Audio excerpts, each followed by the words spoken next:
Hey guys, it's Melanie from melaniesmakers.com and melaniekham.com. Thanks so much for joining me today here on YouTube. I have got a technique style video for you today. So I've got a compilation of a whole bunch of free motion quilting techniques, which I walk you through exactly what I'm doing, and I show you how to do it on my Juki 2010Q.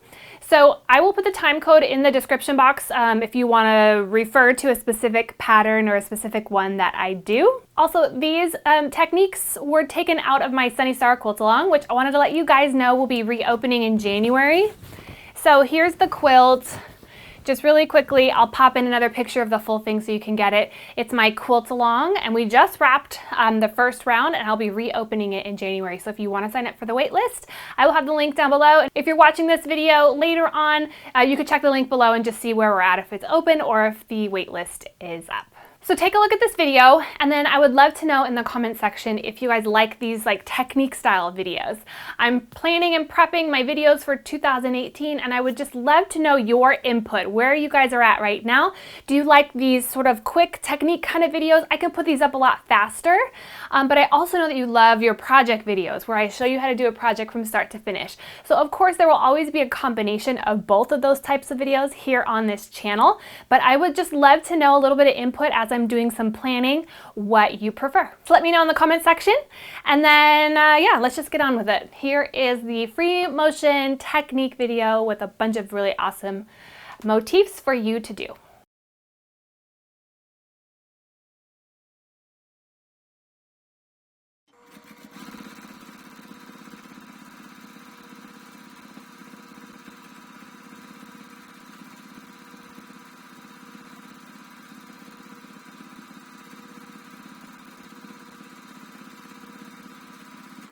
So the trick with this one is to try to keep your lines as parallel as possible. I'm sort of sitting off center from my machine for filming purposes, so it's a little bit harder for me to keep it straight, but that's what you want to look for.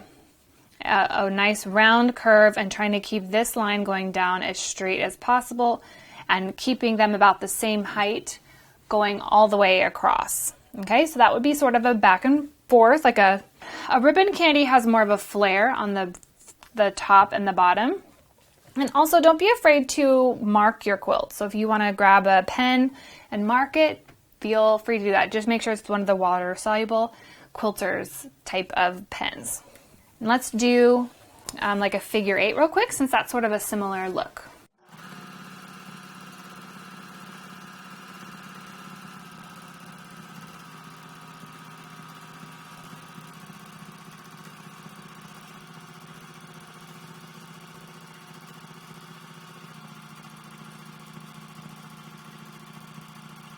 And the same idea with this one, you want to keep kind of your top circles, these curls, about the same size, have it crossing over at about the same place on each one, and have the bottom, have them be about the same size going all the way across. And you can kind of visualize how this would be good in a jelly roll strip or, those kind of locations on your quilt. That's a good, pretty easy one, and once you get the flow of it, this one is works up pretty fast. All right, let's do some spirals. Now, spirals can be done lots of different ways, and I think you're gonna find you'll learn your own flair to them. Here's some spirals that I've done on a previous project, and you can see these are kind of pointy spirals. So when you come in, you can do you can do a pointy or a rounded inside of your spiral. The other thing that changes the look of the spiral a lot is the space in between your lines. So you can make these super tiny or really large, but these are nice too because you can travel to different areas and you work on a big area at one time, so it goes a lot faster than you would think. Let's do a couple spirals. The biggest thing is when you're going into your spiral is to give yourself enough room to get out.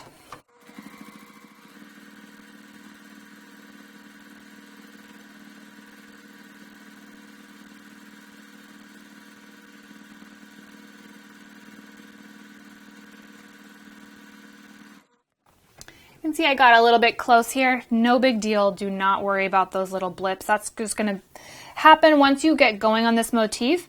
The end of your quilt will probably look a lot better than the beginning of your quilt, but nobody will notice that but you. The other thing I like about this motif is that you can echo.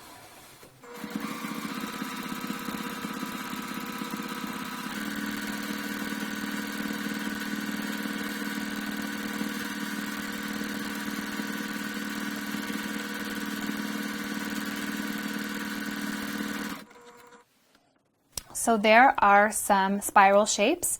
If you want to do some spirals, I recommend drawing these out on a pen and a piece of paper and doodling it and kind of get your own kind of sense of your motif, and then that way it'll translate really easily when you start your quilting. Almost out of room on my little green sample here, but I want to show you really quick a standard stipple.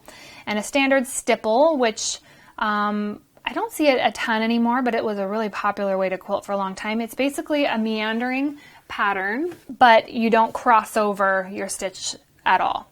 So it's just basically a squiggly line, and you just don't cross over your stitch at all.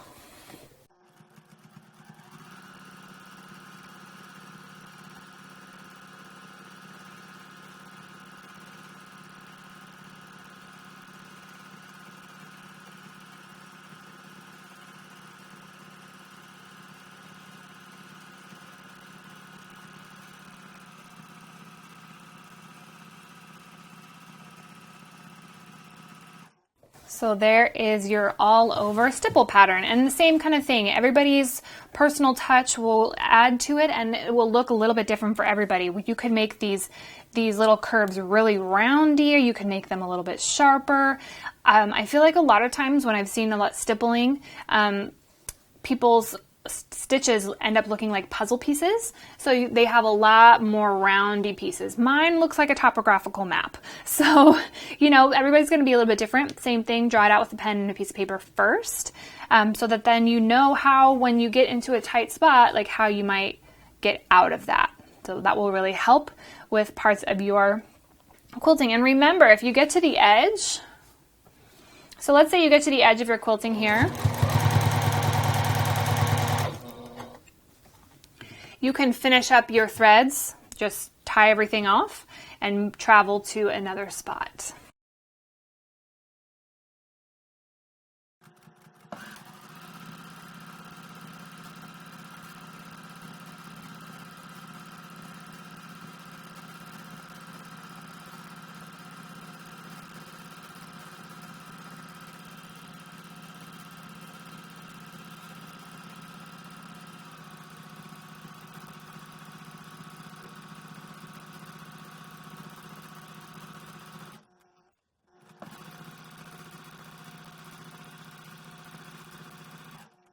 So here is the pumpkin motif, and you can see that I'm traveling in between each pumpkin with my little curlicue design. And when you start your pumpkin, you want to make sure to start from the top. We're going to go down and around with a little blip here at the bottom, back around the top, down around the side, travel along the bottom, back up the side, and then make your little stem. If you're having trouble with the motif at all, get a pen and a piece of paper out and doodle it. And the biggest thing to keep in mind is how you're going to go into the shape and come out of the shape. Okay, so I've got my little curlicue, which is helping me travel in between designs. And then let's make a pumpkin.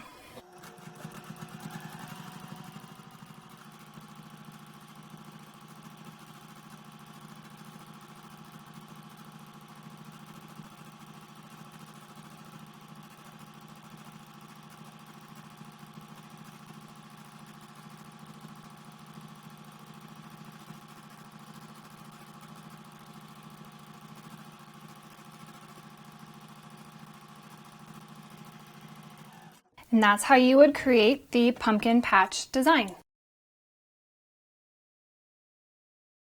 Here is the standard loop-de-loop pattern. It's a go-to pattern. It looks great on every quilt, and this is probably the one that any of you that are looking for a very easy and simple, straightforward option, this is probably the one that I would recommend.